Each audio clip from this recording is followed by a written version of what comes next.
Bilang pagkikisa sa Brigada Eskwela, nagsagawa ang 505th Maneuver Company, RMFB5, Revitalized Police sa Barangay Team Palanas ng Ligtas Kabataan na naglalayong isulong ang kalinisan, kaligtasan, pagkakaisa at paglinang ng kaalaman ng mga kabataan. Isinagawa ang iba't ibang makabuluhang aktibidad tulad ng anti-bullying awareness, pagbibigay kaalaman sa mga kabataan tungkol sa masamang epekto ng pambubuli at kahalagahan ng paggalang sa kapwa. First aid bandaging technique, pagturo ng wastong pagbibigay ng paunang lunas at tamang paraan ng pagbabalot ng sugat sa oras ng emerhensya. Storytelling, pagbabahagi ng mga kwentong nagbibigay aral upang mahubog ang mabuting asal, pagpapahalaga sa edukasyon at pagmamahal sa bayan. Feeding activity, pamamahagi ng masustansyang pagkain upang makatulong sa kalusugan at kapakanan ng mga kabataan. Parlor games, mga masayang laro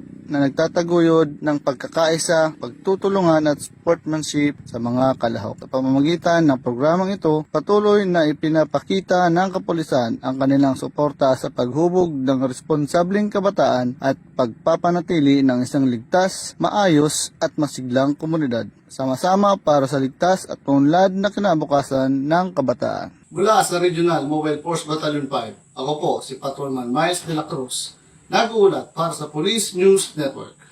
Bagong PNP para sa bagong Pilipinas. Serbisyong mabilis, tapat at nararamdaman.